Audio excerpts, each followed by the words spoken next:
ইরানের হামলা রুখতে যেসব দেশকে পাশে পেল ইসরায়েল, সিরিয়ার রাজধানী দামেস্কে ইরানের কনসুলেট ভবনে হামলার জবাবে শনিবার ১৩ এপ্রিল রাতে ইসরায়েলে নজিরবিহীন হামলা চালায় ইরান। ইরানের ছোড়া বেশিরভাগ ক্ষেপণাস্ত্র ও ড্রোন আকাশে পথে ধ্বংস করা হয়েছে বলে জানিয়েছে ইসরায়েল। ক্ষেপণাস্ত্র ও ড্রোন রুখতে বেশ কয়েকটি দেশের কাছ থেকে সহায়তা পেয়েছে দেশটি। তাদের এ বন্ধু রাষ্ট্রের তালিকায় রয়েছে যুক্তরাজ্য, যুক্তরাষ্ট্র, ফ্রান্স ও জর্ডান। খবর বিবিসির প্রতিবেদন থেকে জানা যায়, ইরানের হামলা শুরুর পর যুক্তরাষ্ট্রের সামরিক বাহিনী কয়েক ডজন ক্ষেপণাস্ত্র ও ড্রোন ধ্বংস করেছে বলে জানিয়েছেন মার্কিন প্রতিরক্ষা মন্ত্রী লয়েড অস্টিন। যুক্তরাষ্ট্রের প্রেসিডেন্ট জো বাইডেন বলেছেন, ইরানের ছোড়া ক্ষেপণাস্ত্র ও ড্রোন ধ্বংস করতে ইসরায়েলকে সহায়তা করেছে যুক্তরাষ্ট্র। যুক্তরাজ্যের যুদ্ধবিমানও হামলা ঠেকিয়েছে।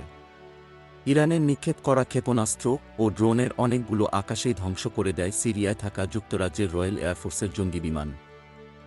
যুক্তরাজ্যের প্রধানমন্ত্রী ঋষি সুনাক বলেছেন, ইরানের নিক্ষেপ করা ক্ষেপণাস্ত্র ও ড্রোন লক্ষ্যভ্রষ্ট করতে আন্তর্জাতিক সমন্বিত প্রচেষ্টায় অংশ নিয়েছে যুক্তরাজ্য, তাই ওই অঞ্চলে বিমান পাঠিয়েছিল রয়্যাল এয়ারফোর্স। ফ্রান্স ও ইরানের হামলা থেকে ইসরায়েলের সুরক্ষায় কাজ করেছে বলে ইসরায়েলের সামরিক বাহিনীর একজন মুখপাত্র জানিয়েছেন। এক বিবৃতিতে জর্ডান বলেছে, ইরানের হামলার পর তাদের আকাশসীমায় প্রবেশ করা ক্ষেপণাস্ত্র ও ড্রোনগুলো থামিয়ে দেওয়া হয়েছে। শনিবার গ্রিনিচ মান সময় রাত ৮টার দিকে ইসরায়েলি ভূখণ্ড লক্ষ্য করে বেশ কিছু ক্ষেপণাস্ত্র ছোড়ার কথা জানায় ইরানের রেভলিউশনারি গার্ডস কোর, আইআরজিসি। এটি ছিল ইসরায়েলি ভূখণ্ড লক্ষ্য করে ইরানের প্রথম সরাসরি হামলা। ইসরায়েলি সেনাবাহিনী জানিয়েছে, ৩ শতাধিক কিলার ড্রোন, ব্যালিস্টিক ক্ষেপণাস্ত্র ও ক্রুজ ক্ষেপণাস্ত্র নিক্ষেপ করেছে ইরান।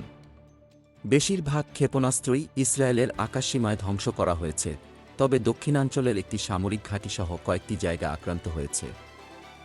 সেখানকার অবকাঠামো সামান্য ক্ষয়ক্ষতি হয়েছে বলেও জানায় ইসরায়েলি সেনাবাহিনী। Golam Mostafa, desk report, BE news, Dhaka.